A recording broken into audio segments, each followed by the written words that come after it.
Welcome to Sober Sunrise, a podcast bringing you AA speaker meetings with stories of experience, strength, and hope from around the world. We bring you several new speakers weekly, so be sure to subscribe.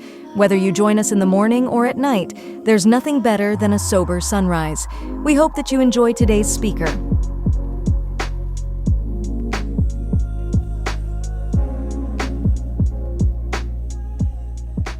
Thank you, Susie. I'm Tom. I'm an alcoholic. I want to thank the group for inviting me to come speak, and Patrick for making the connection. Thank you to a couple friendly faces. I dragged some people along for the ride here from my home group and my sponsees.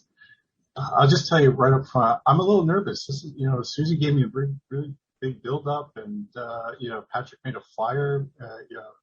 I'm an alcoholic though, and I am, a lay person. I'm not published. I recorded some speaking engagements I had just to share with some people. I am not trained professionally. My experience is of an alcoholic and addict in ACOA and Al-Anon and all kinds of other things thrown in there. So my experience is practical experience. I've read quite a bit. I've tried to learn as much about alcoholism recovery and spirituality along the way, but it's essential, practical experience. So hopefully that comes through in my talk and that helps you.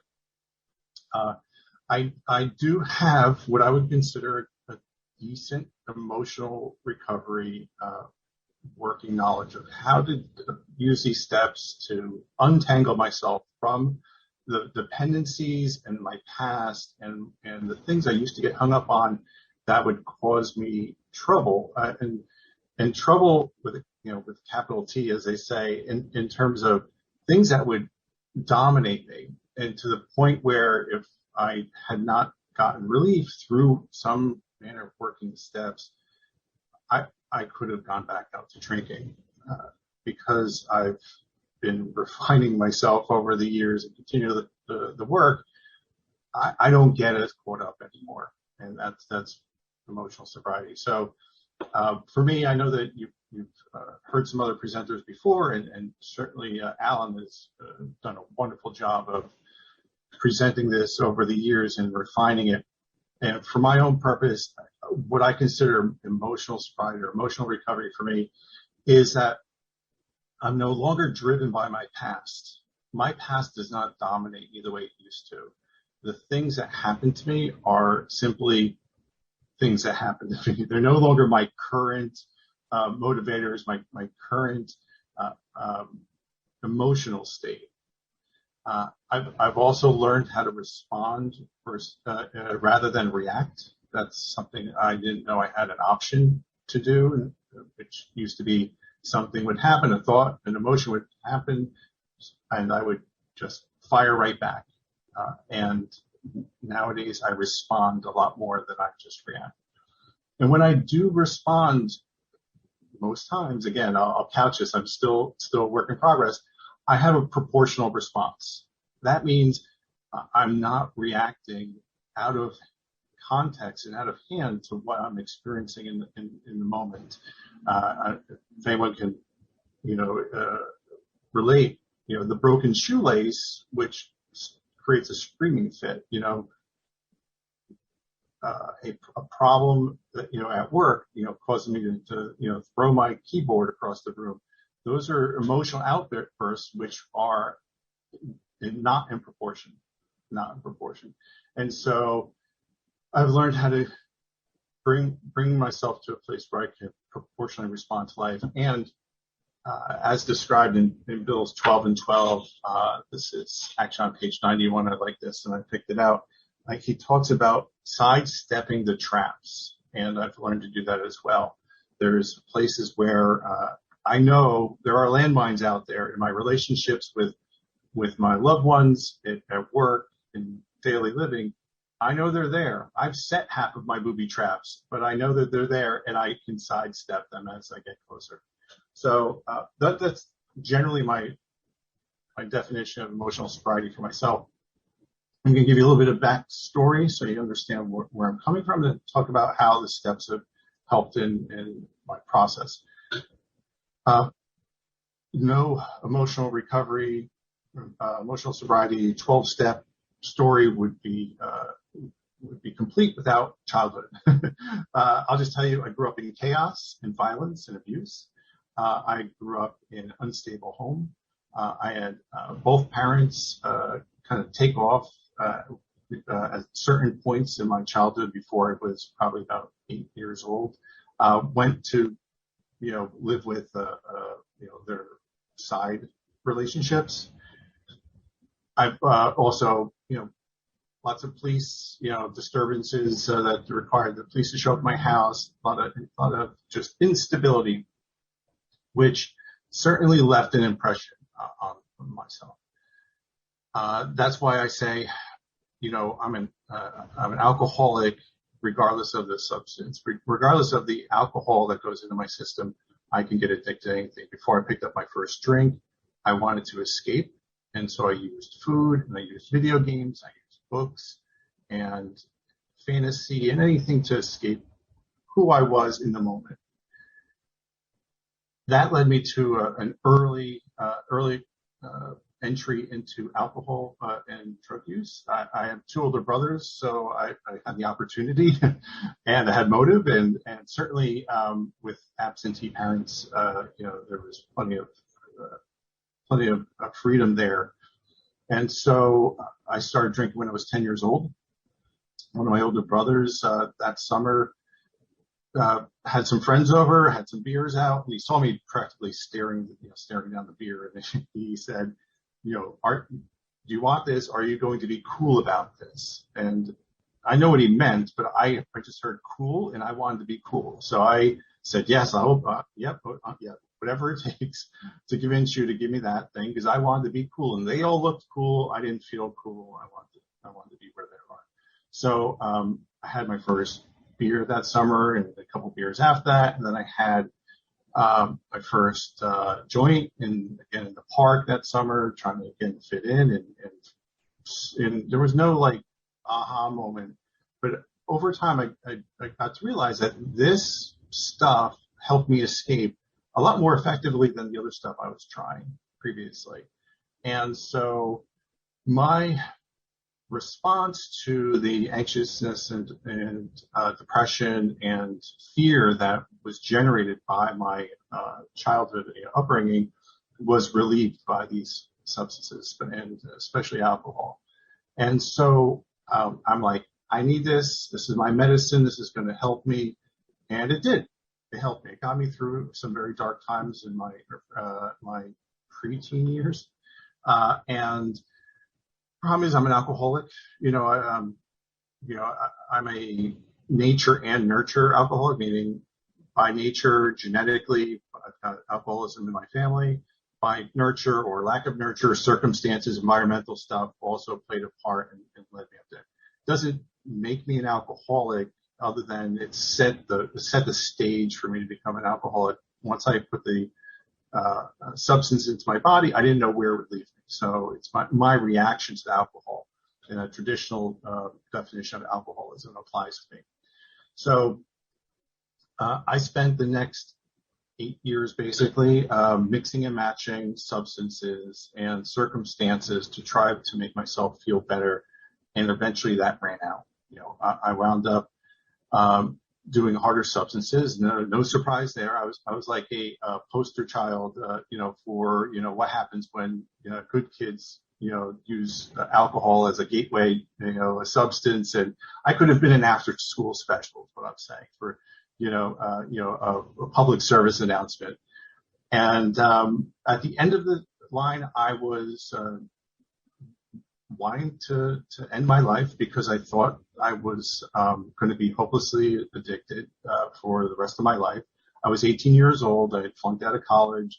I was back to working for my dad, and doing a lot of lying, cheating, stealing to continue to use and get what I needed in order to continue to just deaden the feelings and not feel the emotions behind what I was doing. So all the guilt and shame and remorse kicked in for because I was doing all this, this stuff that was not contrary to who I was. That spirit inside me was really suffering as a result of the way I was living.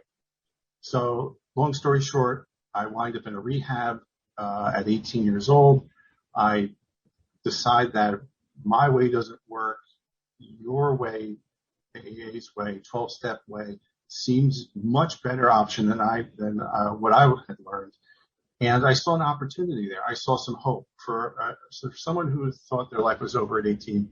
The idea of turning it around and getting some hope was really fundamental to my deciding I had hit my bottom and that I wanted to continue this journey.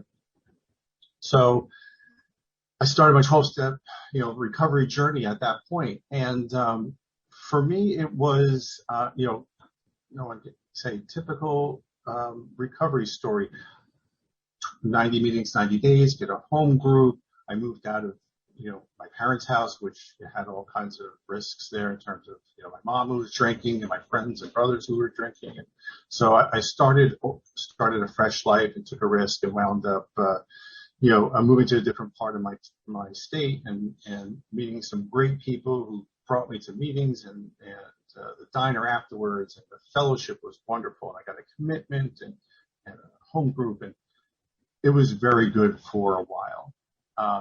My problem is that I'm one of those alcoholics who needs a spiritual experience in order to maintain my recovery. That I need to have that change of attitude, that change of perception, that change of reaction to life in order to stay sober. That 12th step needed to occur, because otherwise I was going to be miserable. And I was miserable actually, because I hadn't worked the steps. And this is my first cautionary tale is that I waited too long to do the step work. That, I had done 1, 2, 3.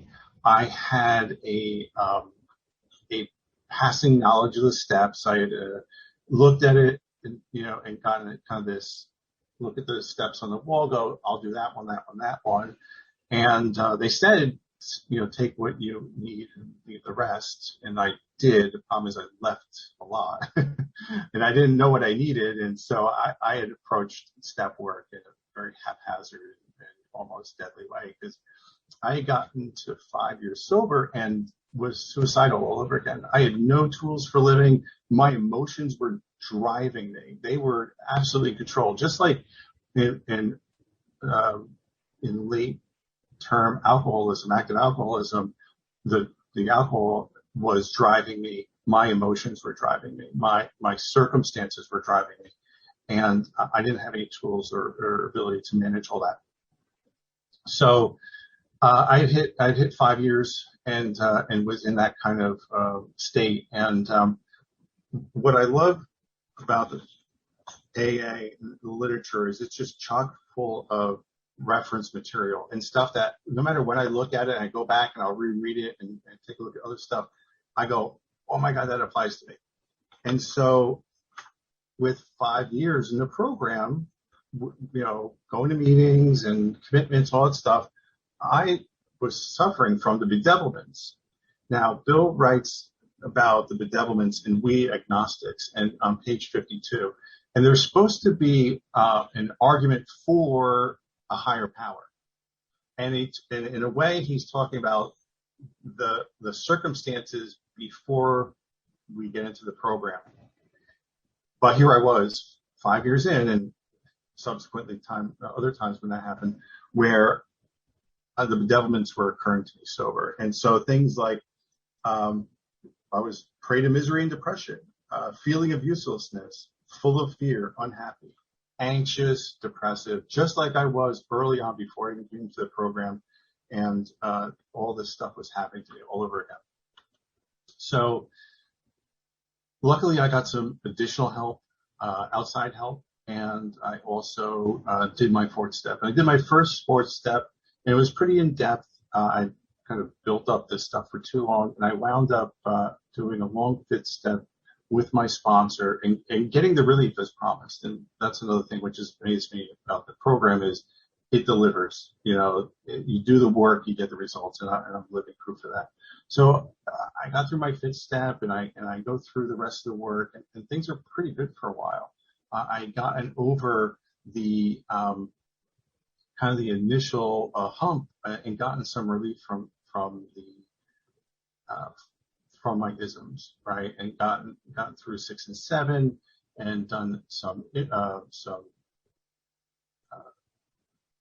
and 9 work, and made some amends, and was trucking along. But I hit another wall at 10 years, and I'm sitting there. I'm like, where is this happy, joyous, and free they're talking about? Where is this, these, the rest of these promises?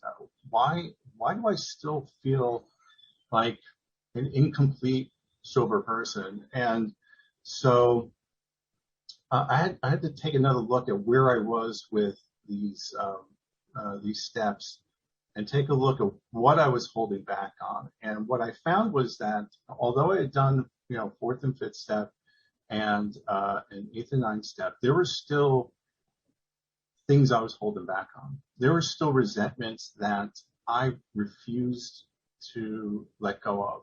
And I used the excuse that my problem is that these people deserve it. Bottom line, I was a kid. I didn't deserve to be abandoned. I didn't deserve to be abused.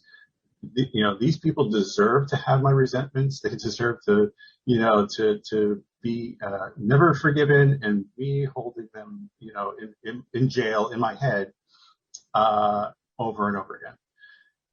The problem is I was the only one suffering from this. I couldn't have a relationship because I was tied up in the past. I was carrying those ghosts around with me. And it wasn't until I had let go absolutely, and I had worked on the forgiveness that I needed to do, and let go of those resentments that I had towards those people, that I really got the relief that the program offers. It's not easy, but I had to first look at those relationships and what had happened. I also had to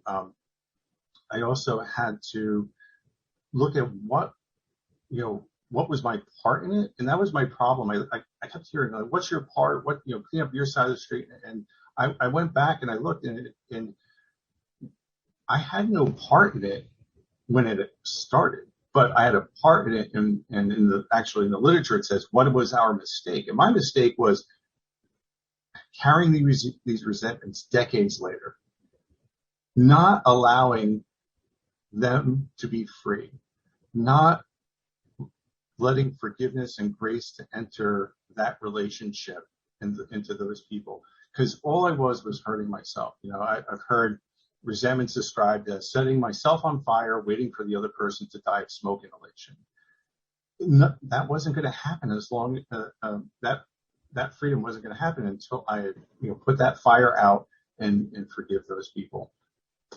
And it has nothing to do with right or wrong. It has to do with me wanting to live, me wanting to be free. And this was my path to freedom. And the one thing which stuck out to me that really made a huge difference is the St. Francis prayer.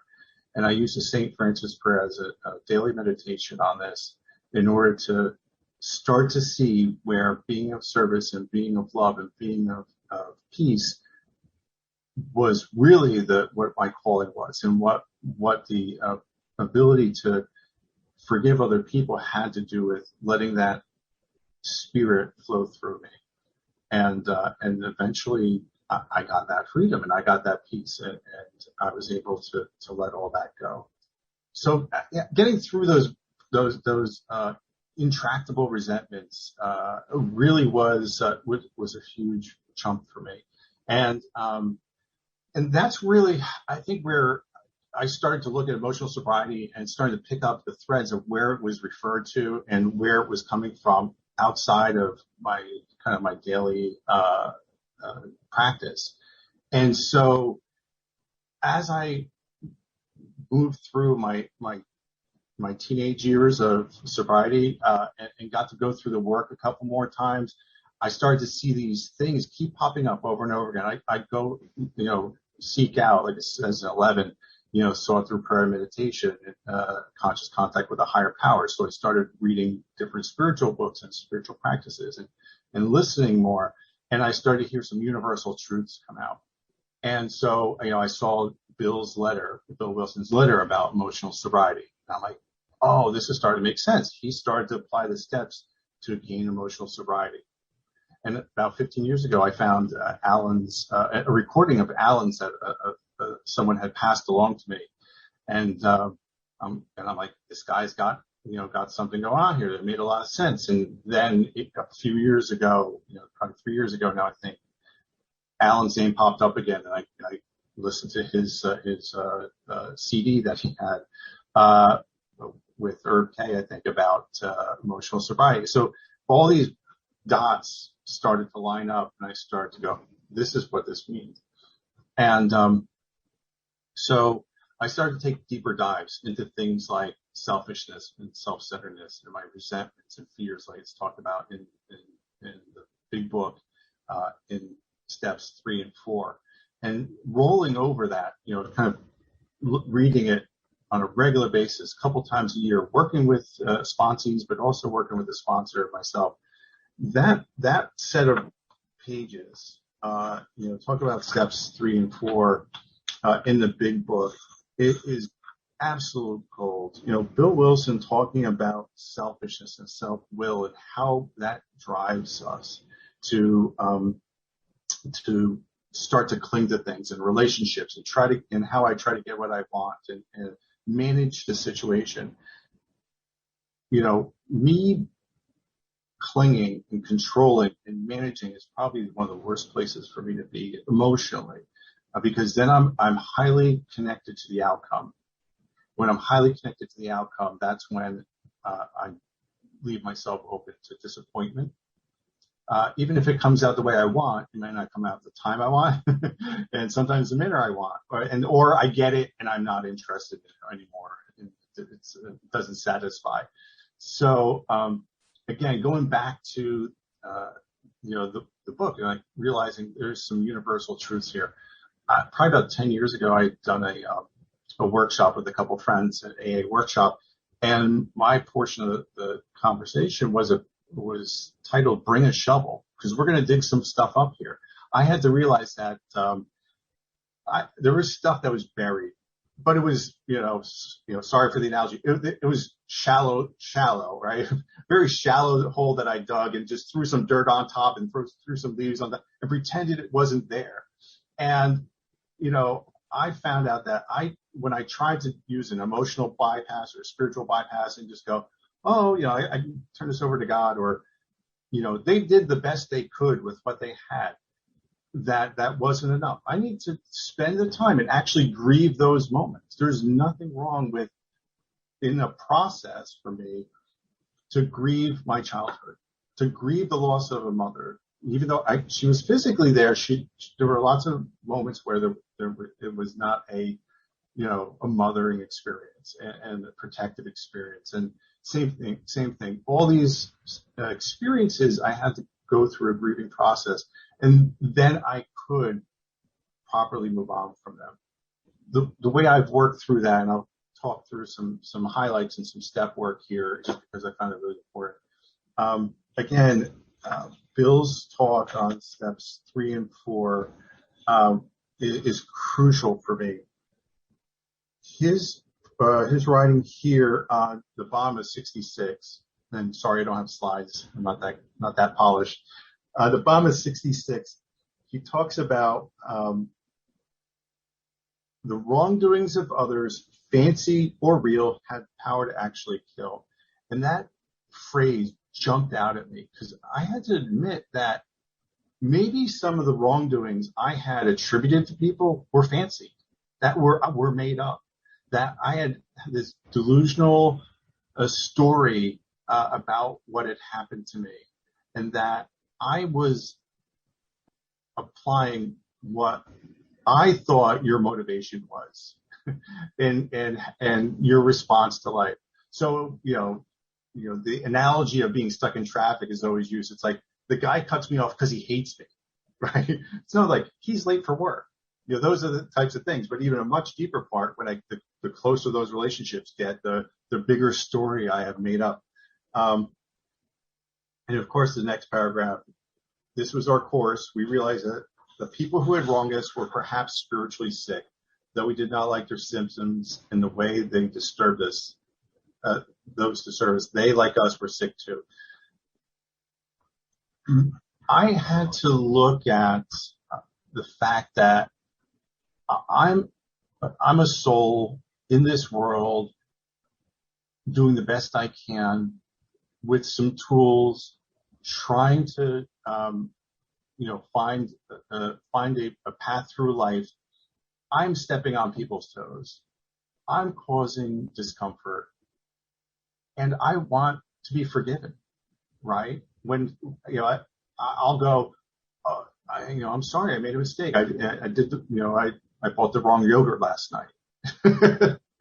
and it almost escalated because I wanted to defend the fact that, how I bought the wrong yogurt. But, I go,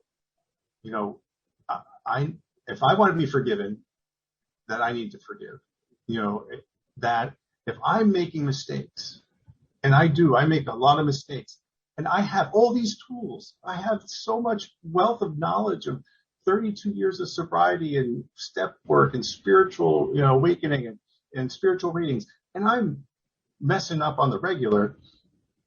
How am I expecting other people to behave and perform exactly as I want them to in order to satisfy my demands? That's insanity. And so, a simple line like that perhaps they were sick too, is a reminder that, okay, we're all human in this. We're all doing our best. Even if we're not doing our best, what am I going to do about it? Am I going to hold a resentment? Am I going to lash out? That's only going to hurt me. So that writing in there was huge. The other thing, which I talked about resentments, and when I look at my resentment lists, and I look at the things that happened. When I get hurt, I've got a moment in time to respond to it, right? I talked about responding versus reacting, and I can go, oh, that hurt my feelings, that caused some fear. I'm upset, angry at somebody. I've got a moment in time, depending on how much, how spiritual I am that day is how long that window of time stays open, right? Sometimes it's short, a couple minutes, sometimes it's a couple hours, but I get sore and I get hurt, and this is all normal. But when I am out of sorts and not in a spiritually connected and not feeling emotionally recovered, that hurt goes on for much longer. I want to be, in terms of, like a legal analogy, like I'm the prosecutor, judge, and jury of, this person did me wrong. I'm going to put them on trial in my head. I'm going to have a whole conversation with them, and, I'm going to convict them. But then I want to keep convicting them, right? It'd be bad enough if I did that once. And who am I to take someone's inventory and make those judgments against them and convict them. But, in the U.S., we've got a thing called double jeopardy, which means you can't be tried for the same thing twice. I want to keep trying you over and over again. I want to, relive that thing, especially if I think I'm right. That's even worse. Sometimes I'd rather be wrong, because then at least I can, chalk it up to, oh, I was mistaken, and move on. But when I'm right, it's even worse, because then I feel like I'm justified in my behavior. Those are all pitfalls and traps for me. And thankfully, I've been using 10, 11 steps to work through those over the years. So as I move through these steps, I find out that 6 and 7, in terms of my character defects, the one good thing about being sober and doing this work over and over again for a long time is I've got a pretty clear picture of my character defects. The bad news is I've got a pretty clear picture of my character defects. I know it. I know where they are, and I know where the stumbling blocks are. And I know if I don't keep on top of certain, prayer meditation practices, that they'll pop up again, stronger than other days. But the other piece of it is, I've developed a spiritual tolerance that I want to be better, and this is the work. It's like I go from having to do 6 and 7 because my character defects are absolutely eating me up inside. And I get that look again from my friends and loved ones when I'm being an ass and being, sarcastic or critical, and I don't want that look again. I don't want to get that disapproving look and, the sigh from my wife. So I do the work in 6 and 7 to try and, to reduce my harms that I do with these behaviors. And then over time, it's not because I have to do the work. It's because I like to do the work, because I'm starting to love the results. I like a refined Tom. I like an improved Tom. It's easier to live in the skin of an improved me because, I'm more connected with you and I'm causing less harm and I'm being more of service. So when I look at 6 and 7, it's almost like a mini steps 1, 2, 3 on my character defects. I have to admit what they are. I have to identify that I'm powerless over them, that they're dominating me. I have to believe I could be relieved of my character defects, right? So step 2, that I could be restored to sanity with these character defects. And then step 3 is I have to turn them over to my higher power. And I also have to be vigilant when these things come up, that I have a choice sometimes of if I'm going to act out on them or not. And that's a process I work on. Many 1, 2, 3 in the middle of a character defect.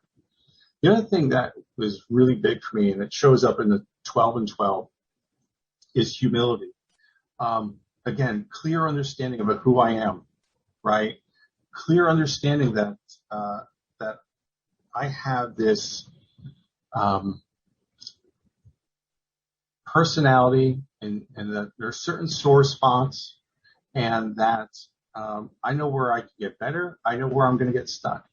And humility has been a huge part of the last time through the 12 and 12. And when I read it through again recently, it kept coming up over and over again. I have potential. My higher power has, my spiritual nature is inside of me and pretty pure. And I have a lot of junk in front of it. And humility is knowing what that junk is and making an honest effort to kind of clear up as much as possible so I can be the spiritual man that's in my higher power intends me to be. So that humility is important. And also, it gives me an opportunity to say, well, maybe I'm wrong. Letting go of this a sense of self and defensiveness. Because I found out, hey, I was wrong about alcohol and drugs, and I was also wrong about those resentments, and I'm, kind of wrong about, needing to be in power and control and manage my life. So if I'm wrong about those stuff, what else am I wrong about? It's a huge amount of freedom to find out that I could possibly be wrong about other things, and that I can give those up too. And if I'm possibly wrong about things, I'm willing to be humble and listen to other people's perspective on them, then I don't have to defend my position anymore. And that's probably one of those character defects which, really kicked my butt, is even if I knew I was wrong, I defend myself. If I knew I was right, I defend myself more. And I found that through this work that I don't have to defend myself, that it's not important for me to be right, to prove I'm right, and that I can just let it go, because that whole piece is tied up with my ego. And when I, fall back into, ego and self, there's where my trouble kicks in. So 6 and 7, again, has been an iterative process, wonderful opportunity. I never thought I'd like it. And, I mentioned it in, I think, one of my talks, is I never intended to be a spiritual guy. It just, first I got my butt kicked enough that I had to do this work, and then I liked the results and I continued on. So in a way, this program has given me, a perspective which I never thought I'd have. I talked about 8 and 9, the importance of making amends and the freedom that brings. Uh, I, I made amends to people that were on my never list, especially my dad, who I had a lot of reservations about making amends to him. And again, getting sober young and being in sobriety a while, all it means is my amends about my using days, my drinking days are kind of small, right? I caused some damage. I did some stuff.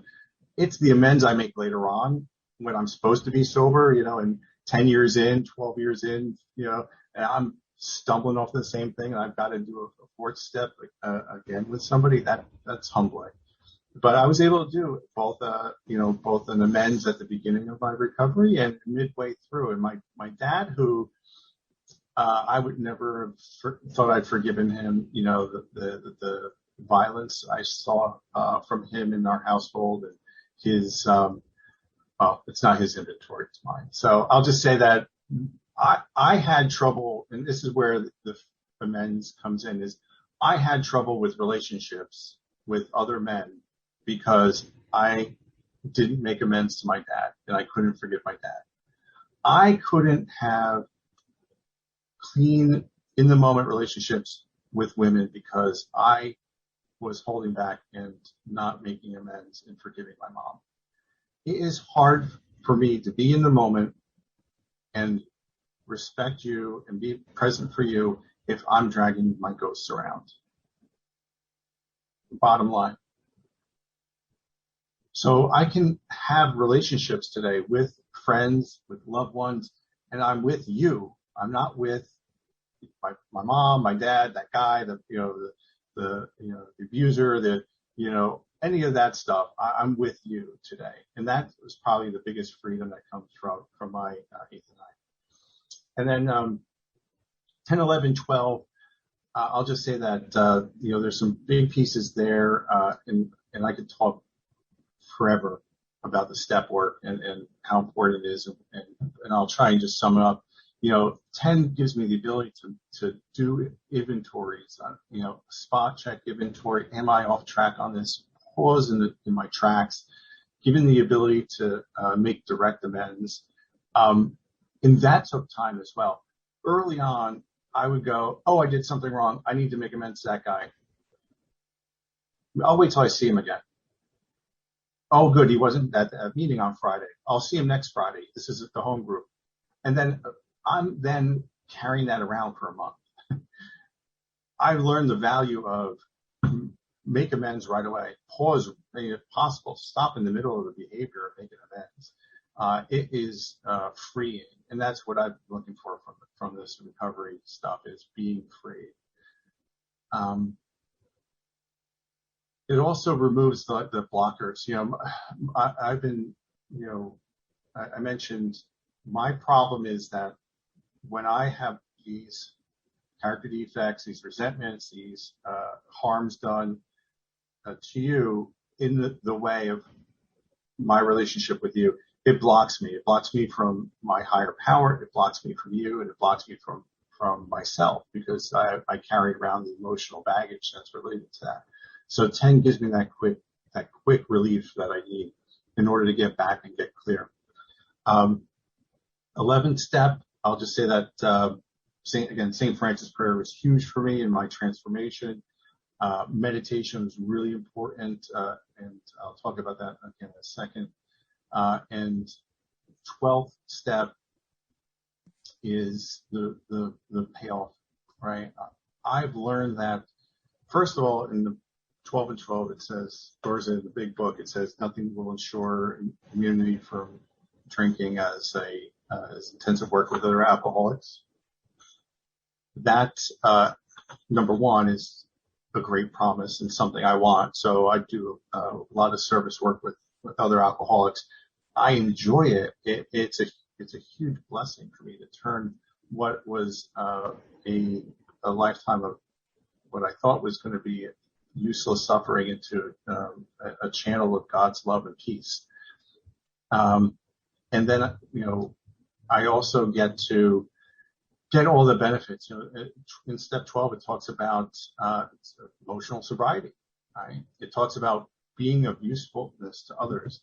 In the 12 and 12, it's like one of my favorite sections. It talks about service gladly rendered, obligations squarely met, troubles well accepted or solved with God's help, the knowledge that at home and in the world outside we are partners in the common effort, the well understood fact that in God's sight all human beings are important, the proof that love freely given surely brings a full return. And it goes on and on. I don't want to take up more of the time, but like that in itself, when I read that, like, that's it. Like, these are the things that 12-step work, deep 12-step work, getting to a place of emotional sobriety gets me to. And the last thing I'll mention is, like, if I bring up kind of three things which help me keep anchoring this, it is, again, humility, the ability to seek putting the horse before the cart, the way it's supposed to be, being of service, and consulting and connecting with others in my higher power, and being open to correction and understanding my true nature. That humility, hugely important. Second is forgiveness, and that is both for the past and the present. What's happening in the moment, I can let go. It's my choice, right? How long I want to hang on to it, it's my choice. How long do I want to suffer? My choice. Forgiveness has been key. And finally, I mentioned in kind of step 11 is mindfulness. I spent most of my life in an emotional blackout, right? Just reacting to life, just not being aware. How did those words leave my mouth? I did it again, whatever it might be. In order to recover from emotional blackouts, I need to be mindful. I need to be present. And the mindfulness practice that I've incorporated into my life has given me that ability, just a little space for me to be present in my daily life before I react and act out again. So I've been talking for a really long time. I hope this helped frame up a little bit about how the step work can lead me to some emotional sobriety, to recovery from my past, the ability to live in the present without getting hung up. And I want to thank everyone for being here today. Thanks. Thank you for listening to Sober Sunrise. If you enjoyed today's episode, please give it a thumbs up, as it will help share the message. Until next time, have a great day.